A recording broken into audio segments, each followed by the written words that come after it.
Welcome to the Leader to Leader podcast. I'm your host, Susan Spears.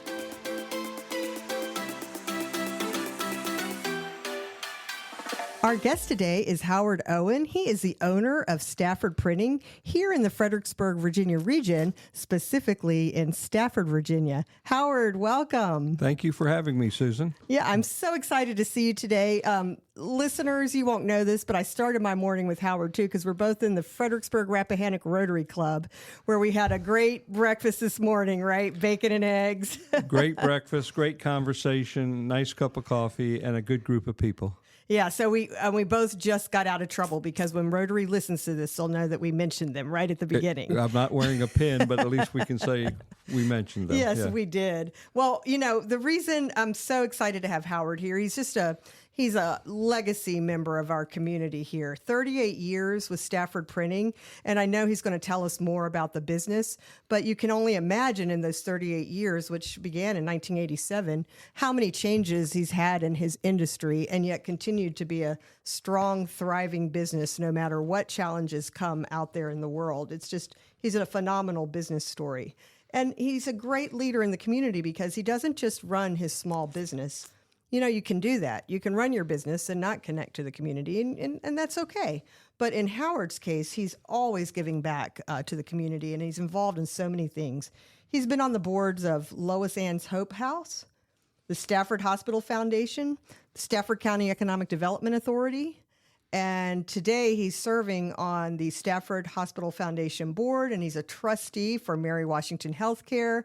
And as we just mentioned, we're both members of the Rappahannock Rotary Club, and I think we were just talking, too, about your involvement with Fredericksburg Symphony, right? Correct. In fact, we just had a lunch with the Fredericksburg Symphony Development Board where we're talking about the next season and sponsorships and that type of thing. So I have a real passion for music. I can't carry a tune or play an instrument, but I do enjoy listening to music. And a plug for the Fredericksburg Symphony, great performances 4 times a year at James Monroe High School. Mm-hmm. A very inexpensive evening out, and one that I would recommend for anybody who would like to listen to good music. Oh, it's great. So, and I'm sure I'm missing other things, but we'll touch on those. It's terrific. Howard is married, and he has a son who is in 7th grade, I believe, at Holy Cross Academy as well. Yeah. So he's just super engaged in so many different ways. We're lucky to have you, Howard. So thank you for coming in today. Let's dive in. I've got your bio in front of me, and your story is so interesting. It's just so Americana to me. I'd love to hear it from your perspective. So let's talk about your leadership and business journey. And I think it goes all the way back to when you were a kid. It does. I started delivering newspapers when I was 10.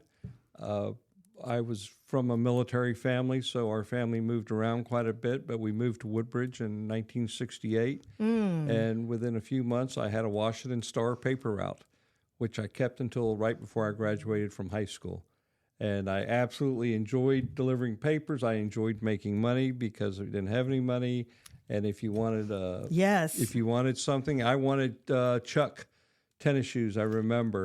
Remember the Converse tennis shoes? And so I had to go out there and deliver newspapers and make my own money. I wanted a mini bike. I bought an 8-track player. An 8-track. What did you put in that 8-track? Woodstock, Joni Mitchell, Bob Dylan, Grateful Dead, just all the songs from the late 60s, early 70s. Great. Good variety. My mother was patient, and she actually enjoyed listening to some of it, but not all of it. I bet. Yeah. So I delivered newspapers, and it paved a way for me to earn extra money. Went to college, went to a small school that's not well known probably in the community, Emory and Henry College, which is in Southwest Virginia near the Virginia-Tennessee border. And I was one of those students who didn't have a major. Oh, how interesting. You know, a liberal arts college, so you take one of everything. And finally, in my junior year, they pulled a buddy of mine in and myself, and they said, "What are you guys going to major in?" We're like, "We don't know." But we both had an interest in newspapers, so I ended up getting a degree in called mass communications. It was really a split of poli-sci and English. And actually was the first student at our school to have an internship at the Bristol Herald Courier, which was the major newspaper in Southwest Virginia. That's pretty cool. Yeah, so the requirement was you had to work 40 hours a week. So here you were, I was a college senior. Yes. Had one course left to graduate. Okay. And then I had the internship. So I worked 40 hours a week and started out like everybody else, writing the weather, obituaries, and what was called the digest, which was a recap of some of the stories that were going to be in the newspaper that day. And did that for 3 months and graduated on Saturday, and Sunday went right back to work. Became a full-time job, and I did it for... That's cool. You onboarded right in there. Right in there, and I did it for the next 4 years and covered crime, cops, and coal, which the 3 C's, which people don't realize how big coal is in Southwest Virginia. Of course. We at one time we were the 7th largest coal-producing state in the nation, and so got sort of learned my way by covering stories in the coal fields. What do you remember the most about that? Like about that whole coal piece? It's just interesting. Well, there was a coal strike. Yes. So I covered that I remember receiving an award from the Associated Press. I had to post a story for 102 straight days. So 102 straight days, I had to call the AP Bureau in Richmond or the fellow in Roanoke and say, here's what happened in the coal fields today. And it went from anywhere from meeting Sam Church, who was the president of the UMWA at the time, to going to rallies, getting flat tires from Jack Rocks. Jack Rocks are those little, remember the game Jack? Was it Jacks? Yeah. And they would throw them out in the road. You get a flat tire. Oh, my gosh. So all types of activity. Mm-hmm. And have a great appreciation for the union because if there's a job that requires unions, it's the coal mining industry because of the danger, yes, both from the safety aspect and from the health, the black lung, all of that type of thing. And so just developed an appreciation for United Mine Workers. 102 days. And did every day, I bet you there were some days you had to stretch it a little bit. Correct. But I remember Senator Kennedy flew down for a rally in Harlan, Kentucky. So that actually evolved into a 2 or 3 day story. So you would have events happen that would migrate, over the days. But yeah, so I remember that. I got to also cover special events. So when Johnny Cash's mother-in-law died and they had the funeral in Scott County, I was the only reporter allowed to go to the funeral. And so I got to interview Johnny Cash, and it evolved into something, again, that, over several days. So you're over there in this Southwest Virginia, real quiet part of the state, and you're doing things like that are impacting news that's important news around coal, and then you're meeting people even under a tough circumstance, but you're meeting people like Johnny Cash. That's pretty interesting. It was very interesting. I still love it. If anybody's ever in Scott County, go to the little music hall there and enjoy a concert on Saturday night if you like bluegrass or country. Mm-hmm. I also parlayed a trip to Paris out of being a reporter. Now, how'd you do that? So Gary Powers, remember the U2 pilot, his attorney was a fellow named Carl McAfee, who was from Pound but had a practice in Norton.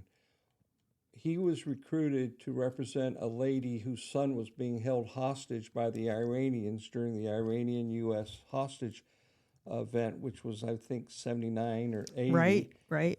So Carl was going over to Paris to meet with the family, and somebody called me and said, hey, I'm going to go too. Do you want to go? And my newspaper said, sure. So they bought me a ticket, flew to Paris, and so every day for about a week, I would file a story after talking to Carl and say, okay, what happened in Tehran today? Because he went to Tehran. And so did that. And then when the family flew back, they flew into London. So I flew to London, met them at the airport, interviewed them in the cab from the airport to London, Heathrow. I remember we stayed at the Intercontinental in London. Good heavens. And then was able to go to the AP office in London and filed my story. And obviously got a lot of coverage because I was the only one allowed to interview. Wow.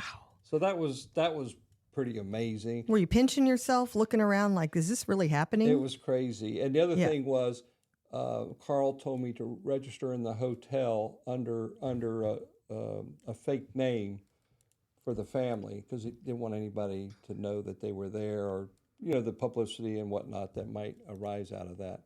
So I had a lot of great experiences. I covered a lot of interesting trials, federal courts, state courts, a lot of coal events, bad as well. I mean, we had the first lady miner to die in Virginia back in the early 80s. Clinchville Coal Company, and so there were just a lot of things that went on, a lot of mundane things, but also a lot of interesting stories. It sounds like it was a pretty fascinating time in your life, though. You're young and you're growing and you're seeing all these things. Graduated from college when I was 20, so you're single, no responsibilities. You can work 60, 70 hours a week, whatever the case may be. Yes. And it was a passion. Reporting was a passion, and so it wasn't work. And the pay was horrible, but you're loving life. But I was loving life. I had a great network of friends from around the country who worked at the newspaper. And it was just a lot of fun. It really was. Just wish I could have made more money. And that's actually what motivated me to move on from Bristol, was I wanted to make more money. Mm-hmm. And it was maybe sort of foolish, but I decided to start a weekly newspaper. And for your listeners who know Southwest Virginia, I started a paper in Dickinson County, called the Dickinson Star, and it was based in Clinchco. Clintwood is the county seat, but it was based in Clinchco. And I often joke, I did that for 5 years. I started when I was 24, and that's where I earned my MBA. Okay. No family, few friends, light on experience, quite frankly. I was a reporter. I wasn't a newspaper editor or publisher trained. The Bristol paper had owned 35 newspapers, but they told us that reporters didn't go into their publisher program. Advertising did, because advertising is what generated the revenue. Reporters just, covered the news. Rigid thinking. Very rigid, yes. How does one go about starting a newspaper? You just do it. You just make a list. Okay, what do I need to do? I need a building. Okay, then I need equipment. I need. It was all trial by fire. It was trial by error. It was. You figured it out. You just did it. Yeah, I remember horrible. The first edition came out. I got back. I was in the office about 12:30 at night, and I had to.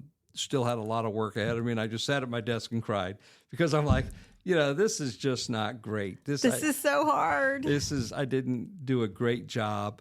The writing was okay and whatnot, and a lot of people were happy, but I just wasn't happy with what I had done. And so it just motivated you to do better. And you had next week. You always had next week. So there was always another week to try to do better. And I think at the end of 5 years, and it's still publishing today, we turned it into a very nice newspaper. Awesome. And then what did you do? There were 2 newspapers in a county of less than 20,000 people. So obviously advertising revenue was limited. Growth was limited. Southwest Virginia counties were never going to grow into 40 or 50,000 population counties. So I decided to leave. I sold. When I couldn't merge the 2 newspapers, I decided to leave. I moved to Fredericksburg, Falmouth specifically. Why did you pick here? I think my parents lived in Montclair up near in Dumfries, and I didn't want to be there. Not quite there, but near. Right. And I didn't know really what I wanted to do or what I was going to do. So I bought a house in Clearview. A house had just been built. I bought it, and then I said, well, let's start something. And I knew a little bit about printing, had an interest in typography. I said, we'll start a printing business. So there was no great game plan or business plan or anything like that. I was just laid your stake down and did it. Did it, yeah. And again, you just make a list. I need a building, I need equipment, I need people, and let's just do it. And you found a way. Were you always in the location where you are now? No, I was about 2 miles north in a rented spot. And then after about 7 or 8 years, I bought that building where we are now. So I've owned that building for, I don't know, close to 30 years or so, or thereabouts. And so, but always just stayed in Stafford. So as you laid down those roots in that first year, what do you think your vision was at the time? I don't know if I had a vision. I had ideas. Was it a daily mission versus a vision? Yeah, it was just get up to work, had a to-do list. Some days that to-do list would be, 75 items, and you'd cross things off and add. And it just, I don't know, Susan. I don't know what, in a way, I wasn't like motivated by money. I was just motivated. I wanted to be successful. That was the bottom line. Well, and you did need enough money to pay for the house in Clearview, right? Right. You had to figure that part out somewhere. Yeah, you save some money and whatnot. And I'm not frugal, but I'm not, out spending money left and right. And, you drive the beat up Cavalier or whatever I was driving at the time. And you just do it. I don't know. I don't know how to explain it.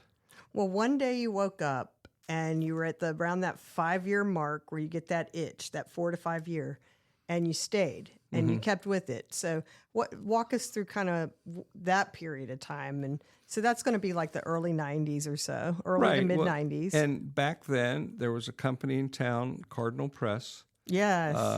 It was owned by Mr. Valancourt, and very gracious man. We met each other from time to time, or we talked on the phone, so I just had a bit of a relationship with him, and later on his son.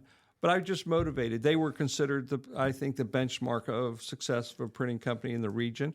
So I wanted to be like them. I wanted to grow up like that. And so you just work. And then you decide, okay, what do I need to produce what I want to produce? Well, you need bigger equipment, so I need more money. And, met people at, I think it was Union Bank, were the ones who loaned me my first money to help me buy a building, to buy a bigger press, and I was able to do these things.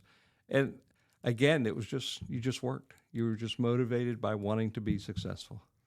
Well, so then you you made a name for yourself with the company. And then we get more past a 10-year and a 15-year mark, and you're pretty well established. Is that around the time you started looking out in the community and getting more involved, or industry involved also? Because I know you do trade shows, different things. I was very involved.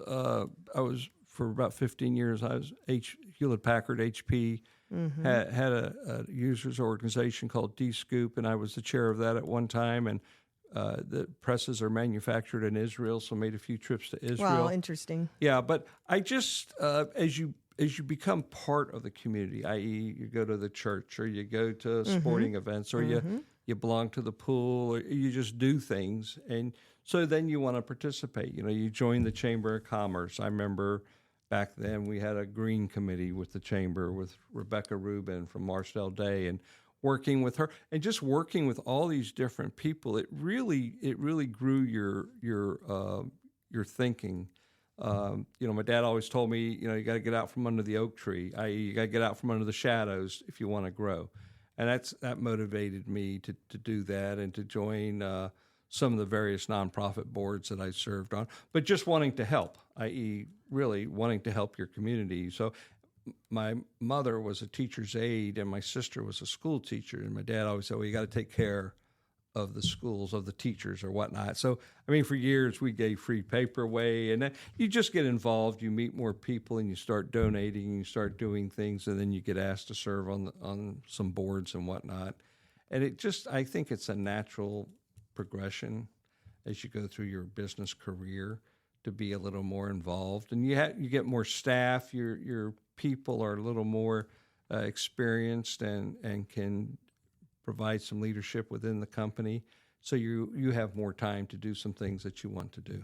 Yeah, if you're running the business right, you have those people that stick around and grow with you, right? Correct. I have a couple of employees that have been with me close to 30 years, and they're like family, quite frankly. Awesome. Yeah, and so. All right, now if I went and talked to them and asked them, what would they say about Howard? What would they say is your leadership style? Well, I am not a micromanager. I always said if I hired you to do a job, you should be able to do the job. I will leave you alone and you do your job. And that's pretty much my style even today. I hire someone to do something, let them do it. Don't get in their way. And I listen. And I'm not afraid of friction among employees. I believe everyone needs to be respectful, but also I feel like anybody can walk into my office, and they do, and tell me what's on their mind. A few months ago, I had an employee says, "Hey, I really think you're missing the boat over here. You need to focus a little more on this and whatnot." And I listened to him and I reflected on it, and there was some truth to it. They were right, huh? Right, they were. Well, maybe something you hadn't thought about. Well, they were just sort of trying to say, "Hey, Howard, we need to push the envelope a little bit and do a little more over here." And I'm fine with that. Sometimes they bring me ideas, and I'm like, sort of. Nope, not today. Yeah, but you got to listen, and you have to have a conversation, and you can't be afraid to change. Failure to change is futile. Everybody remember Heckinger's, the hardware store? Yep. When they were going out of business on Route 3, they had a store. Behind every cash register was a little square sign that said, "Failure to change is futile." And this is when they were approaching bankruptcy, so that message was about 5 years too late, maybe. But the Heckinger family built a heck of a business, and then Home Depot and Lowe's sort of changed the landscape. They did, yep. And so you just always have to be open. You have to look at other businesses too and see what are they doing. Yes. How are they growing? Everybody always talk about your niche, and people talk about technology change in 38 years. There's been change in customer and change in niche too, and that's driven by the customer. I mean, I can all day say all I want to do is print books, but it doesn't matter if I don't have the customers who want to print books. Then and we actually did print books for quite a few years until that market is saturated and the margins are so poor that I just decided to move away from that. Yeah, it's really changed. Thinking about you starting a newspaper and the changes in that industry. Right. I mean, unfortunately, that's not a sustainable model today. Who would have ever thought it too? As we grew up, and it was just such a staple of our lifestyle in America is that daily paper, right? Yeah, I mean, we moved to Germany. I'm trying to think. I think I was 6 or 7 when we moved to Germany in the military, and my mother is a fanatical newspaper reader, and I adopted that from her. Of course. And so I read the Stars and Stripes. And to this day, I can remember certain Dear Abby or Ann Landers columns. Yeah, you always had to read those. Right, and you read the funny papers. And one thing our family does is lots of times on Friday, my wife will pick up newspapers at the grocery store, and after dinner, we'll sit on the porch and take a section of the New York Times or the Washington Post, the Freelance Star, whatever it is, and talk about it, read it and talk about it. I've got my son who's 12, reading a newspaper, reading primarily the comics, maybe some of the puzzles and whatnot, but just trying to expose him to life. I mean, it was a very good life, quite frankly. Well, and that piece around reading is very different than how we look at reels or social media, the quick fix and the ways we can get news these days. It's just so very different. Well, it's funny you say that, Susan, because I had lunch yesterday actually with somebody, and we were talking about marketing, and he said, "Howard, I love what you're doing with the marketing with your monthly news or postcard or whatever it is, your mailer." And I said, "Yeah, but I don't like to really watch videos, but people love videos, i.e. TikTok, right?" So I think in August, we'll see if it gets done, we'll start having videos on our Facebook post once a month. We're still working out some details, but you got to be willing to change, right? You have to adapt. You cannot stay doing something the way you were doing it, because otherwise, you'll find out, you'll wake up one day and you're done. We like to dip back and go, what were we doing around, like when we're thinking of different event ideas at the Chamber? How did we do this 10 years ago? What's different now? What worked then that we can bring to today? How can we still have some of that feel and make it different? It never stays the same. Correct. And the pendulum swings back and forth, whether it's politics or social issues or items or whatever. Nothing, failure to change is futile. Nothing, nothing is static anymore. Everything's dynamic. There's change underway always, and you have to be willing to participate in that change. Well, and at the end of the day, we know that people like to do business with people they know and trust. Correct. It's relationships, which is hard for some people to understand. Some of the younger people are not relationship oriented. They don't want to go meet a stranger and sit at the other side of the table and hear what they have to say. It can be overwhelming if their shared live experience has been largely on a device. Correct. And depending what their age was, as we went through the, where everything was closed down for a couple of years, if that's a formative year, quite an impact. Correct. And why I'm very concerned about my son being on electronic. But anyways, it is what it is. Yeah, I remember being a kid in the summer would be like this challenge, how many books you read. Correct. Right? Yeah, and I grew up pretty much without TV. And so you were outside playing, you were shooting marbles, you were playing wiffle ball, you were just doing stuff in the neighborhood. And that feel is not around much anymore, unfortunately.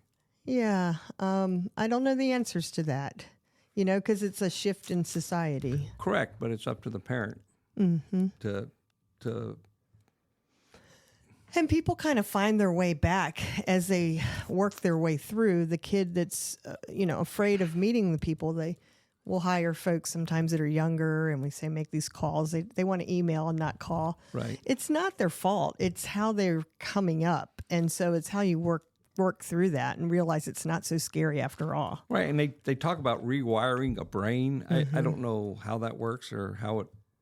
I think some of it, I'm being real simplistic here, but like with that device is you have to really just put it down. Correct. Yeah. There's a lot of studies around the, addictiveness of it. And it's true. It's very true, Susan. And it's just something we have to face as parents. We have to lay down the law, if you will, and say, you're not doing this today. I bet there was a day in your business, and it had to have been 15 or so years ago. I don't know what day it was, but you started having people come to the counter with their orders where they aren't looking at you and they're talking on their phone or texting and all that. We're so used to that now, but in the beginning, it was jarring and rude. And I think we tried to put up rules around it, and I think we all gave in. Right. And the other thing is, who was the Stafford Printing typical customer, if you will? And lots of times it was a middle-aged lady. Of course, middle-aged to me today is different than it was 20 years ago, 15 years ago. But they were ladies who worked as admins or executive assistants or whatnot who ordered printing. I see. And that's who I interacted with. Well, then that job got pushed back, and then it was a clerk in HR, let's say, who, the quickest way to handle something was an email. Of course, remember, in 1887, there was no email. No. There was no cell phone. There was, things that today can be done in half a day or a day might take 3 weeks. The technology, like I said, the technology changed, but also the customer changed as well. Oh, I remember when I was a new employee at the chamber, and excuse me, first couple of events I did, when I would order, we had so many pieces tied to each event that would have touched somebody like you. Right. We had signage at the event, and I remember I would talk to you on the phone or your company and place this order. Then I had to come in person and bring like a printout of what we had sketched or put together and text.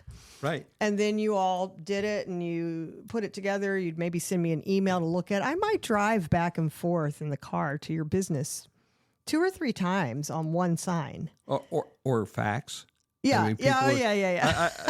And my favorite story, one of my many stories, is getting a fax from this young lady who worked for a home builder up north, and she would put stickies on the paper and say, I want this to be the color of this sticky. And you're like... The fax is black and white. Right. But, yeah. Oh, my gosh. Yeah. But when we would also do... all those thank you follow-ups back then. And the newspaper, we would run ads in the paper to thank our sponsors. Correct. Yeah. Yeah. And we also sent invitations for every larger event. Right. They actually went out on a paper invitation. I was just at a meeting and they're talking Yeah. about this event for August 1. I'm like, where did, and they said, we sent you an email. And I'm like, well, you and, 5,000 other people. So today, if you want to stand out, you send it in the mail. You send it in the mail. Yeah. Isn't that interesting? Or you pick up the phone. Well, yes. Yes. Which some people think they're like, what is that? The phone on someone's office desk. Trying to get people to use that sometimes is frustrating. Mm-hmm. They don't want to. Well, and I think, Howard, today we have so many different forms of communication, and it was quite simplistic in other years. Right. And so it's just overwhelming to try to figure out, like, you have your favorite way, I have mine, the kids have theirs, and every single person is different. And today, the Stafford Hospital Foundation, we're getting ready to accept applications for need, and so we've always advertised it a certain way. And I told the lady, I says, we got to look at what do we have available? And so she sent me a proof of what they were putting on Facebook. I said, well, that's a start, right? But apparently the young people like TikTok or WhatsApp or Telegram, I think is another. I mean, there must be dozens of them. I don't know. But so you have to try to hit a lot of different bases to try to reach everyone. It's not like when you just put an ad in the Freelance Star. Yep. It's an ever-evolving world, and yet here you are, 38 years later. Correct. Involved in your community, giving back. Yeah, I love my community, love our church, son's school, the various organizations. I'm a huge fan of the Fredericksburg Symphony, not to give them a plug, but it's a great organization. It's all right. It's great music. I mean, the opportunity to go listen to this style of music and this quality of music at James Monroe High School. That's my high school. That's where I went. I know. But the ability to, drive 10 minutes, go to dinner downtown, and then go to a show, it's wonderful. You don't have to drive to D.C. for that. It's right here in Fredericksburg. It really is. And so when you're not busy with that, then other days you're over there. That job of the trustees at Mary Washington Healthcare is a big one. That's a big volunteer role. You have to be really passionate about the mission of the hospital system to get involved at that level. Correct. And I love it. I'm a curious by nature, maybe, which is why I was I always felt like, and I received awards for being a reporter. I'm an okay writer, but a reporter is what I love asking questions. I have a natural curiosity. How does this work? How is this going to happen? And so I really enjoyed that. And the hospital is no different, right? If you're just curious, you can learn and you can improve, or not so much improve, but just enhance, change maybe the way we do things. There's just a lot of opportunity in volunteer roles. It doesn't have to be the hospital. You should volunteer anyways, just as a sort of your life, but also you should just be curious. And so how many nonprofits are there in Fredericksburg? 150 a lot. Or something? It's a crazy number. So there's an opportunity. I've always felt Fredericksburg was unique in that way, and maybe because I see it through our Rotary Club, how much volunteer opportunity there is, then how much people do volunteer in this community. I feel like we have a community of volunteers. We do, and I think the important thing, especially for someone who's newer on their journey, is don't say yes to everything. Say yes to what makes you really feel compelled to say yes. It's easy to want to say, oh, I'm wanted. But if it's not the right match, if you're saying yes and you're not really into that mission, you're going to burn out really fast because you're not perfectly aligned. Like I said, you're passionate about the work of Mary Washington Healthcare. I'm passionate about the work of Mary Washington Healthcare, but I don't want to be involved in those details like you. Right. And so it wouldn't be a good match. It's a good match. I'm on a committee of theirs. where I dip in and out. And that's a good match for me with them. And Susan, you're also passionate about the New England Patriots or Yeah. Tom Brady. I'm, Yeah. I'm passionate about Alabama football. People know me. Oh, that's an easy one. Know that Yeah. Alabama football played a large role in our family as siblings have gone there, graduated from there, and it was always a big thing every year. When my dad was alive, the family would go to at least one game, and I have a grandniece who's actually starting there next month. So, Great legacy. Yeah, whatever your passion is, lean into it. Lean into it. Volunteer. Participate. Get engaged. It's amazing what it will do for you. Absolutely. And then when you look back on it and say, "Well, wow, I helped shape that. Correct. I had my hand in that." Then Correct. you really own it. Yeah, you know? it's so true. So that's why Fredericksburg to me is a great place to live, because of the opportunities, and they're open to everyone. Well, we sure are fortunate that in 1987 you laid tracks right here. Well, thank you. And a little bit, you talked about leadership, and I don't know, I think about leadership a lot. But you think about my company, and somebody had asked me, what do you try to do? I try to be patient. Yes. And I try to hit the pause button. Because a couple times in my life, I've not hit the pause button, and I've said things to employees or whoever that I shouldn't have said. So as I get older, I try to learned. You learn, you be patient and hit the pause button, and always be open to learning new things, new ways, and be appreciative, obviously, of what people are doing for you. I've been told sometimes that I don't say thank you enough. You're thinking it, but you're not always saying it. Right. And I don't know why it's hard for me to do it sometimes, but sometimes I just force myself to call an employee in and say, I just want to thank you for what you're doing. I know I don't say it enough. And I think one of the things I've discovered on my journey is if you're having the thought, you should move with the thought. And I mean that in a lot of different ways. If you had a meeting with somebody, maybe you were a little short, they looked a little upset, but nothing was said, and you think, did I say that wrong? Give them a call the next day and just clear the air. Correct. Clear the air. Correct. Right? We all have we all have intuition. Relationships. And you know when something's not right, right? Whether it's your spouse or your child or your coworker. What did I do? Whoever, even a vendor, right? Yeah. Just, you got to talk it out. Absolutely. Talk it out. Take the hit, because we're not always right. It's hard to believe, but we do make mistakes, right? Oh, yeah. And that, yeah, go ahead. But no, just something else. We're always, okay, do we listen to respond, or do we listen to hear what the person is saying? And lots of times we're listening to respond because we're engaged in a dialogue that maybe requires that. But I've had to really learn to listen to hear. And Well, I appreciate you doing that. We teach that concept in Leadership Fredericksburg. It's called generative listening. Look, I didn't know that. Yes. I never participated for whatever reason in Leadership Fredericksburg. I know I've recommended some people, and I have a lot of friends who've gone through the program, and it's been very beneficial to them. That lesson alone, when we're now going into our 19th year. So one great thing about being involved with it from the beginning is it keeps me legit, because I keep learning. And right there at the beginning, I'd never heard that term, Howard, generative listening. And it was one of the first things that helped me, because in my mind, I would just sort of stop listening. If there was anything, I was just not that interested, or maybe I had decided I wasn't crazy about the person or something. So I'd be present, but not present. We were told we could multitask. Reality, we can't.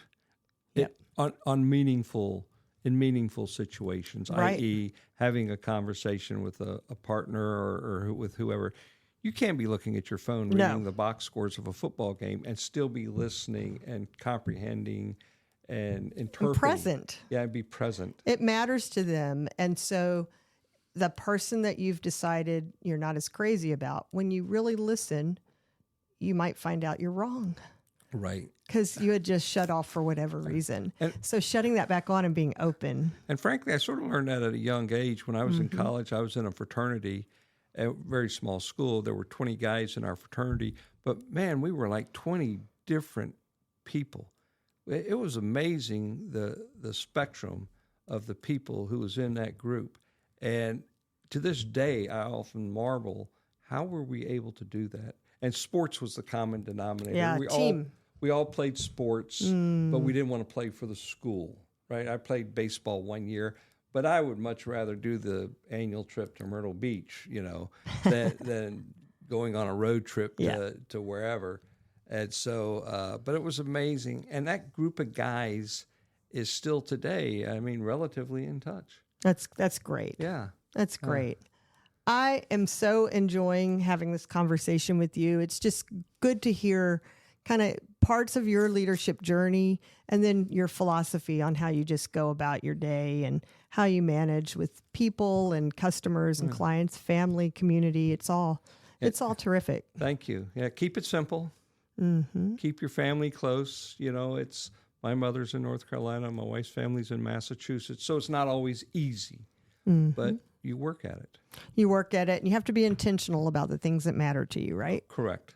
And I think you've done that your whole life. Correct. Well, thank you. And I know we're going to the beach here soon, and my son, a lot of his cousins will be there. He absolutely loves it. And maybe the beach isn't my favorite thing, but it's good for him. It's good for my wife. It's good for our family. After that, we do the my dude ranch thing. A lot of people don't know this. I met my wife at a dude ranch in Colorado. Awesome. And so this year we're going back to the dude ranch where we met, taking my son, taking a niece, and just enjoying a week up in the mountains. Now that's something I can tell you I have not done. Dude ranch. That's cool. I've done it about 15 times. I just love the outdoors. I think that's part of it as well. I love the outdoors. We've got a great organization here in town, Friends of the Rappahannock. Yes, absolutely. If you like the outdoors, go volunteer with those folks, work on the river, have some fun. It's trying to incorporate your life joys with your work. And making sure you do those things. Right, yeah. Don't wait. Don't wait till you're too old to enjoy life. You got to get out and do it now. Well, good. I look forward to hearing about the beach trip and the dude ranch trip. Well, I'll share that in Rotary, maybe. I'm going to tell him. Wait, you're one on the speaker committee. Maybe you select yourself. I know you won't, but that would be cool. It would. It would be cool. Well, we're going to go ahead and start to wind down here today. Our listeners are people from all over the world. Most of them are from our area or Virginia, but we're on all the channels where anybody can pick us up. So I'd love for people to hear a story about a business leader right here in the Fredericksburg, Virginia region. And yours is a great story. Well, thank you for inviting me, Susan. I enjoyed it. I didn't know what to expect. For the listeners, this is not scripted or anything. It's as Susan said, it's a conversation, and it's one that I've enjoyed having with you. Well, great. Thank you. And listeners, look them up, Stafford Printing, because if you're not in the area, they can mail stuff to you also, or do digital work with you. And they're quite excellent. And also were recognized by our chamber a couple of years ago as Business of the Year, I believe. Howard Owen with Stafford Printing here in the Fredericksburg, Virginia region. And look up Stafford, Virginia as well, because they are one of the fastest growing parts of the Commonwealth, and quite interesting as well. Correct. Yes. So thank you. And thank you for being here, Howard. And thanks to our listeners for spending time with us today. Hey, listeners, if you haven't already liked or subscribed to our podcast, please do so. Your support will help us grow our audience while you learn more about the awesome leaders we highlight, like Howard Owen with Stafford Printing. Thank you, and we'll see you next time. Thank you.